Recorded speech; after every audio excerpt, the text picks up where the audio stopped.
नमस्कार शेतकरी मित्रांनो, आपल्या हक्काच्या युट्यूब चॅनल मध्ये सर्व शेतकरी बांधवांचं हार्दिक स्वागत आहे। सर्व शेतकरी बांधवांना एकच विनंती आहे, या साइडला दिसत असलेल्या सबस्क्राइब बटनावरती क्लिक करा, जेणेकरून तुम्ही आम्हाला सबस्क्राइब कराल। आणि तुम्ही जर आम्हाला सबस्क्राइब केलं तर शेती संबंधित असेच नवनवीन व्हिडिओ तुम्हाला आमच्या सर्वप्रथम पाहायला भेटतील। तर शेतकरी मित्रांनो, चला तर व्हिडिओला सुरुवात करूया। तर मित्रांनो, राज्यातील 13 जिल्ह्यातील शेतकरी बांधवांसाठी अत्यंत आनंदाची बातमी आहे, कारण की राज्य सरकारच्या माध्यमातून जो यंदाचा सरसकटचा पीक मंजूर झाला होता, तर तो 13 जिल्ह्यांमध्ये सरसकटचा पीक वाटपाचा मार्ग अखेर मोकळा झालेला आहे। आता ते 13 जिल्हे कोणते आहेत, त्या 13 जिल्ह्यातील कोणते तालुके पात्र आहेत, त्या 13 तालुक्यातील म्हणजे त्या 13 जिल्ह्यातील कोणत्या कोणत्या महसूल मंडळामध्ये यंदाचा सरसकटचा पीक वाटप होणार आहे आणि कोणत्या तारखेपासून वाटप होणार आहे, हेक्टरी किती वाटप होणार आहे आणि कोण्या पिकासाठी वाटप होणार आहे, ही सगळी माहिती आपण या व्हिडिओच्या माध्यमातून घेण्याचा प्रयत्न करणार आहोत। तर नमस्कार, मी ज्ञानेश्वर सवंडकर स्वागत करतो आपल्या हक्काच्या युट्यूब चॅनल मध्ये। सर्वांना एकच विनंती आहे, व्हिडिओ शेवटपर्यंत बघा। तर मित्रांनो, चला तर व्हिडिओला सुरुवात करूया। तर मित्रांनो, राज्यातील 13 जिल्ह्यातील शेतकरी बांधवांसाठी अत्यंत आनंदाची बातमी आहे, कारण की 13 जिल्ह्यातील शेतकऱ्यांना यंदाचा सरसकटचा पीक वाटपाचा मार्ग अखेर मोकळा झालेला आहे। याच्यामध्ये मित्रांनो, पहिला जिल्हा आहे छत्रपती संभाजीनगर।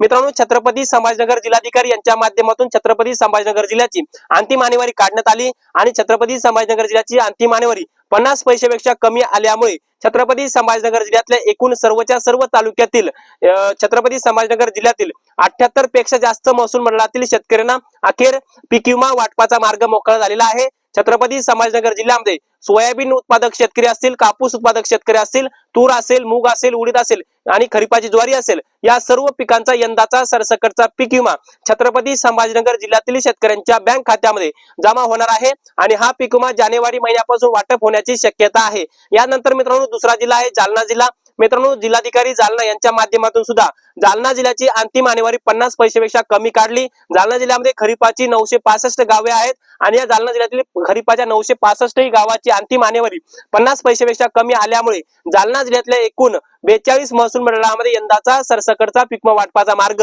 हा मोकळा झालेला आहे। जालना जिल्ह्यामध्ये सोयाबीन आणि कापूस या दोन पिकाचा सर्वात जास्तचा पीक वाटप होणार आहे। हेक्टरी 30,000 रुपयापर्यंत जालना जिल्ह्यामध्ये जानेवारी महिन्यामध्ये हा पीक वाटप होणार आहे आणि कमीत कमी 17,500 रुपयाचा पीक या जिल्ह्यामध्ये वाटप होण्याची शक्यता आहे। यानंतरचा जिल्हा आहे मित्रांनो बीड जिल्हा। मित्रांनो, बीड जिल्ह्यामध्ये सुद्धा यंदाचा सरसकटचा पीक वाटपाचा मार्ग मोकळा झाला आहे असं आपण म्हणू शकतो, कारण की बीड जिल्ह्याची सुद्धा हंगामी आणि सुधारित आणेवारी 50 पैशापेक्षा कमी आली आहे आणि बीड जिल्ह्यातल्या एकूण सर्वच्या सर्व तालुक्यातील एकूण 87 पेक्षा जास्त महसूल मंडळामध्ये यंदाचा सरसकटचा जो पीक मंजूर झालेला आहे, तर तो या सर्व जिल्ह्यातील 87 महसूल मंडळातील शेतकऱ्यांना पीक वाटपाचा मार्ग अखेर मोकळा झालेला आहे आणि बीड जिल्ह्यामध्ये सोयाबीन आणि कापूस या दोन पिकासाठी सर्वात जास्त पीक विम्याचं वितरण हे होणार आहे। यानंतर मित्रांनो, पुढचा जिल्हा आहे अहिल्यानगर जिल्हा। मित्रांनो, अहिल्यानगर जिल्ह्यामध्ये सुद्धा यंदाचा सरसकटचा पीक वाटपाचा मार्ग मोकळा झालेला आहे। अहिल्यानगर जिल्ह्यातल्या 90 पेक्षा जास्त महसूल मंडळातील शेतकऱ्यांना यंदाचा पीक विम्याचं वितरण जे होणार आहे आणि जानेवारी महिन्यामध्ये या पीक विम्याचं वितरण या जिल्ह्यामध्ये होणार आहे, कारण की अहिल्यानगर जिल्ह्याची सुधारित आणि हंगामी आणेवारी 50 पैशापेक्षा कमी आल्यामुळे या जिल्ह्यामध्ये पीक वाटपाचा मार्ग मोकळा झालेला आहे। मित्रांनो, यानंतरचा जिल्हा आहे सोलापूर जिल्हा। मित्रांनो, सोलापूर जिल्ह्यामध्ये सुद्धा मोठ्या प्रमाणामध्ये अतिवृष्टी झाली आणि सोलापूर जिल्ह्यामध्ये काढणी अंतर्गतच्या अहवालानुसार मोठ्या प्रमाणामध्ये शेतकऱ्यांचं उत्पादन घटलं आहे असं दाखवले जात आहे। त्यामुळे सोलापूर जिल्ह्यातल्या एकूण 80 पेक्षा जास्त महसूल मंडळातील शेतकऱ्यांना यंदाचा सरसकटचा पीक विमा भेटणार आहे। मित्रांनो, यानंतरचा जिल्हा आहे नांदेड जिल्हा। मित्रांनो, नांदेड जिल्ह्यातल्या एकूण 16 तालुक्यातल्या 93 महसुली मंडळामध्ये शेतकऱ्यांचं मोठ्या प्रमाणामध्ये नुकसान झालेलं आहे। हंगामी आणि सुधारित पैसेवारी सुद्धा 50 पैशापेक्षा कमी आली आहे। त्यामुळे नांदेड जिल्ह्यातल्या 16 तालुक्यातल्या 93 महसुली मंडळामध्ये यंदाचा सरसकटचा पीक विमा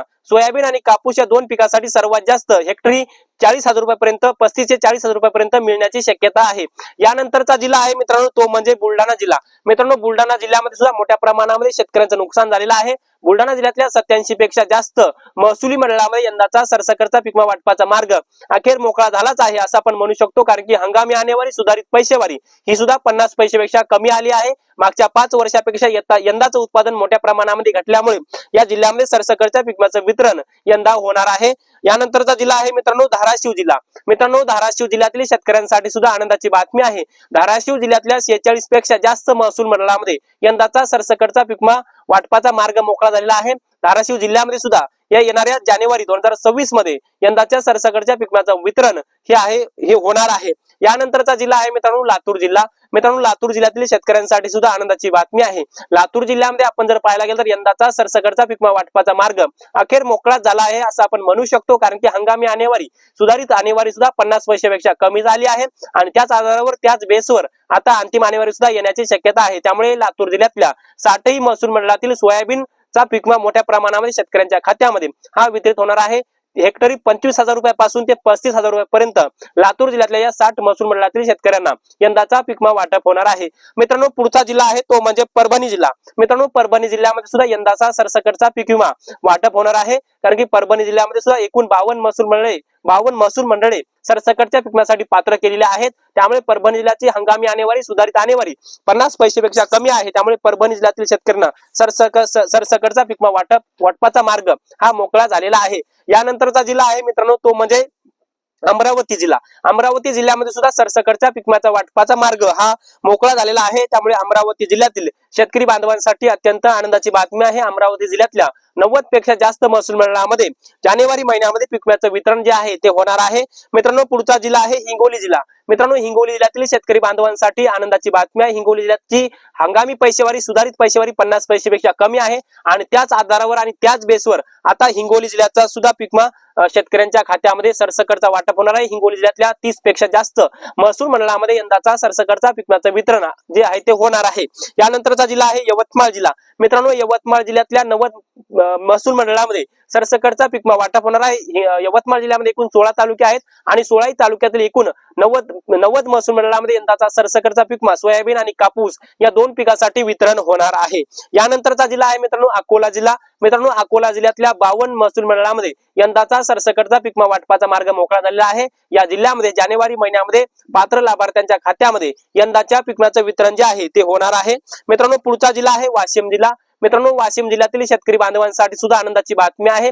वाशिम जिल्ह्यातील 36 पेक्षा जास्त महसूल मंडळे एकूण वाशिम जिल्ह्यातील 6 तालुक्यातील 36 पेक्षा जास्त महसूल मंडळामध्ये यंदाचा सरसकटचा पीक विमा वाटपाचा मार्ग हा मोकळा झालेला आहे। त्यामुळे वाशिम जिल्ह्यातील शेतकरी बांधवांसाठी अत्यंत आनंदाची बातमी आहे। एकंदरीत मित्रांनो आपण जर पाहायला गेलं तर ही आणेवारी म्हणजे काय, आता आणेवारीच्या आधारावर पीक विमा वाटप महत्वाचा असतो, कारण की यंदा ट्रिगर सरकारने बदल केलेले आहेत आणि ज्या जिल्ह्याची अंतिम आणेवारी 50 पैशापेक्षा कमी येत असते तर त्या जिल्ह्यातील शेतकऱ्यांना यंदाचा पीक विमा वाटपाचा मार्ग मोकळा होत असतो। त्यामुळे बऱ्याच साऱ्या जिल्ह्यांची हंगामी आणेवारी सुधारित आणेवारी 50 पैशापेक्षा कमी आली आणि अंतिम आणेवारी सुद्धा त्याच आधारावर येणार आहे। सध्या अंतिम आणेवारी फक्त 2 जिल्ह्यांची जाहीर झालेली आहे, ज्याच्यामध्ये जालना जिल्हा आणि छत्रपती संभाजीनगर जिल्हा या 2 जिल्ह्याची अंतिम आणेवारी 50 पैशापेक्षा कमी आहे। आणि सुरुवातीला जे मी तुम्हाला जिल्हे सांगितले त्या जिल्ह्याची हंगामी सुधारित आणेवारी जाहीर झाली। आता 31 डिसेंबर पर्यंत संपूर्ण आणेवारी जाहीर होईल, परंतु एकंदरीत आपण जर पाहिलं तर यंदाचा पीक विमा सरसकटचा मंजूर झालेला आहे, परंतु ज्या जिल्ह्याची अंतिम आणेवारी 50 पैशापेक्षा कमी येईल त्या जिल्ह्यातील शेतकऱ्यांना मोठ्या प्रमाणामध्ये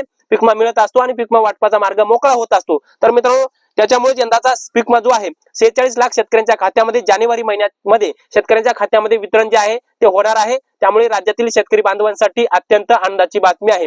तर मित्रांनो एकंदरीत आपण यंदाच्या पीक विम्याच्या वाटपा संदर्भामध्ये एक छोटस आणि महत्त्वाचं अपडेट घेण्याचा प्रयत्न केलेला आहे। हे छोटस अपडेट तुम्हाला कसं वाटलं कमेंट्स मध्ये नक्की कळवा। व्हिडिओ जर आवडला असेल तर एक लाईक करा, प्रत्येक शेतकरी बांधवांपर्यंत महत्त्वाची अशी माहिती शेअर करा। तर मित्रांनो या माहितीसह तुर्तास तेच थांबतो, तोपर्यंत आपल्या सर्वांचे मनापासून धन्यवाद।